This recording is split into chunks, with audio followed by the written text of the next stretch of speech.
Residents of Balawala in Girula have captured 5 baby crocodiles from the Maoya.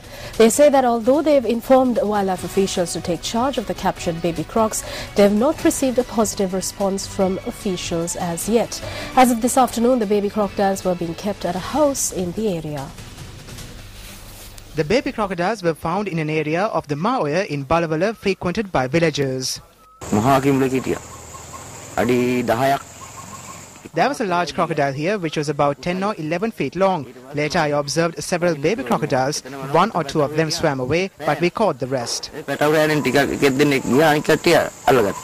As of this afternoon, there were still several baby crocodiles to be found along the banks of the river.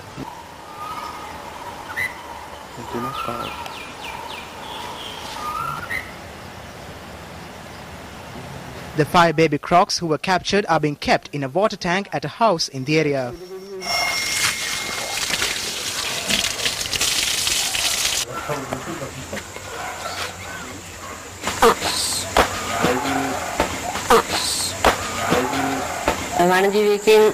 The Wildlife Department said they could not take over the crocodiles and asked us to release them back into the Maoya. They also told us not to hand them over to anyone to be killed either.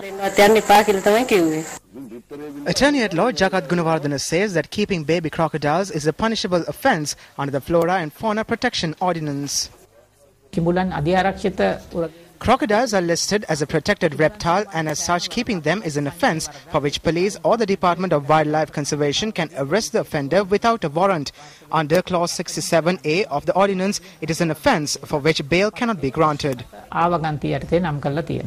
The Maoya, which springs from the central hills, reaches the sea at Kochikade via major towns like Rambukana, Alawa, Girula and Pannala. Area residents said that although there were rumours that there were crocodiles in the river, this is the first time that this has been established with visual proof. It was about 10 feet long and had a very large head. It had huge eyes which were popping out. We tie the cattle here, we bathe in this area. An accident can happen. There hasn't been an increase in the population. What has happened is there has been a loss of habitat. Also, their natural food sources have reduced. When habitat is lost, entire ecosystems with their food sources are lost. This is the primary reason for this. Meanwhile, operations to capture and translocate killer crocodiles in the Nilwala River in the Mathura district continued today as well. Wildlife officials participating in the operation said they had completed setting traps to capture crocodiles. Well, up next is Action TV.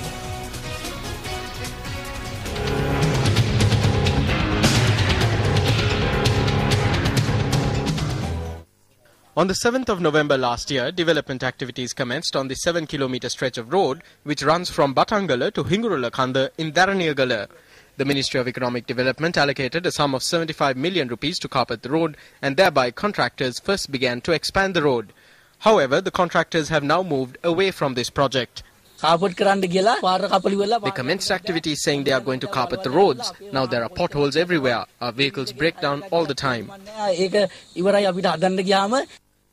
Over 1,000 people living in villages such as Madolwatta, Dangkumbua and the Pambegama settlements have been inconvenienced as a result of this. The issue has also adversely affected the regional hospital as well, because patients must be transported to the Avisawela hospital, which is 20 kilometers away in case of an emergency. Earlier, 2 SLTB buses operated on this route. However, only one remains in operation. The leaf springs on the bus break quite often. If you operate the bus in one day, you cannot operate the next day. The road is in a dilapidated state, but no one pays any attention. We operate on this route with great difficulty. Area residents predict that travelling on this road would become even more hazardous with the onset of the rainy season. They request authorities to remove the earth that has been spread on the road if officials have no plans of carpeting the road. You won't be able to carpet the road during the rainy season. We hope that the politicians or the Minister of Economic Development himself will intervene to solve this issue.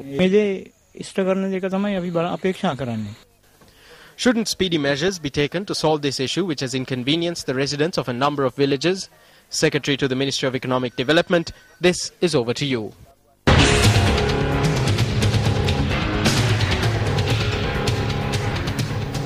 You can of course write to us about the problems you face. News First is ready to reveal the problems that affect the public through Action TV. Well, time now for Biz First.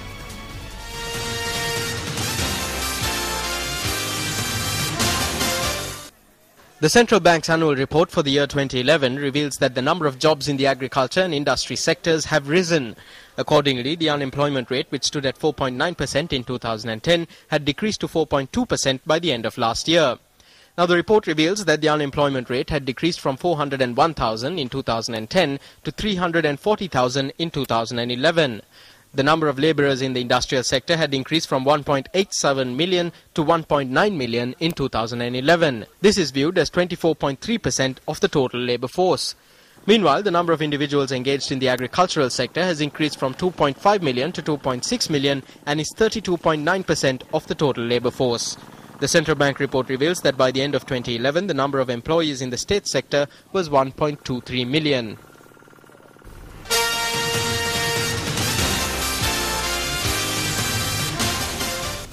Paddy farmers around the island have been severely inconvenienced as they have been unable to sell their produce.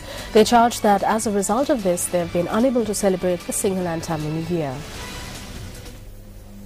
Farmers in the Ampara, Polonnaru and Anuradhapura districts had to face the ill effects of this situation. According to farmers in the Ampara district, the Paddy Marketing Board has only purchased paddy from the paddy storage facility located in the Kongas Junction area of the Uhana Divisional Secretariat. The reason for this had been that the storage facilities had been filled with paddy stocks which were bought from the farmers during the previous years. However, farmers point out that as a result of storage facilities being filled with paddy already purchased from them, the further purchase of paddy has been suspended by the authorities. The UB12 Waterway Farmers Association in Kumarigama, Ampara says paddy has only been purchased from 100 farmers out of the 390 farmers in the area. Meanwhile, farmers in the Anuradhapura district point out that they were unable to celebrate the New Year this time owing to the non-existence of an effective mechanism to sell their produce. Farmers also state that sometimes they cannot match the standard of paddy demanded by the state authorities. Farmers further pointed out that the inclement weather conditions prevalent over the island are also to blame. Meanwhile, farmers from the Polonnaru district state that they have been unable to obtain cash for their paddy stocks from the previous season using the card provided by the Paddy Marketing Board from state banks. When we contacted the chairman of the committee appointed to look into the price increase of paddy, Secretary to the Ministry of Agriculture, W.A. Sakalasurya, he stated that they have identified problems regarding the purchase of paddy from several areas, including Anuradhapura. Sakalasurya added that they hope to find solutions to these farmers' issues expeditiously.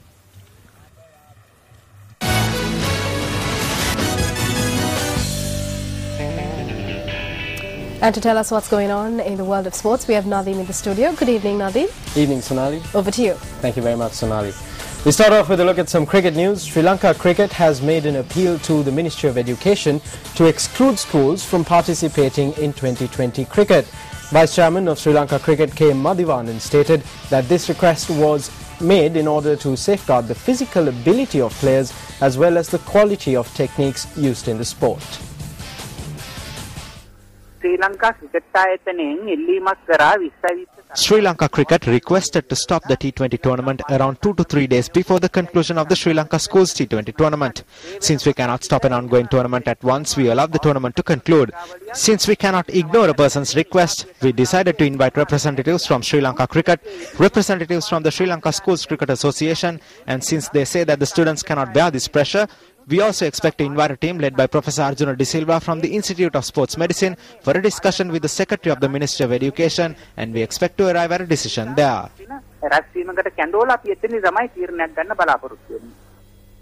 Now, one of the amazing things about sport is the triumph of the underdog. Now, although these triumphs are plentiful in international sports arenas where resources and funding are plentiful, when school students exhibit the trait of mind over matter, it is truly a cause worth supporting. Tonight on our special feature story, we look at the victory achieved by the Katunayaka Mahavidyalaya. The Katunayaka Mahavidyalaya, which consists of around 300 male and female students, is located in a remote area with very little access to facilities. Due to the strong bond between the teachers and the students, the sport of cricket came forward in spite of numerous hardships. Sports First reported on the situation in the school on the 19th of November last year. Numerous people came forward to assist the school, but the school was still in dire need of a matting. In view of this, on the 4th of this month, Sports First donated a matting to replace the school's old torn matting, which was still in use in spite of its deplorable condition. A function was held with the participation of the students and their parents in view of the donation.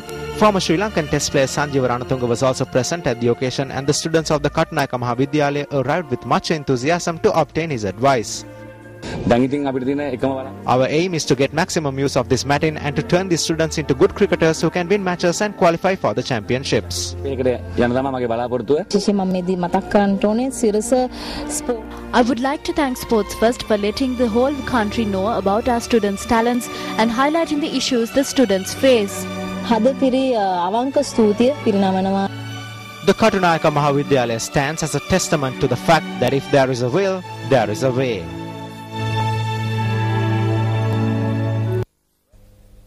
And that's all the news we have for you from Sports First. Back to you, Sonali. Thank you, Navi. Well, on that note, we wrap up tonight's edition of Prime Time Weekend. I'm Sonali Vanigavadke. Good night.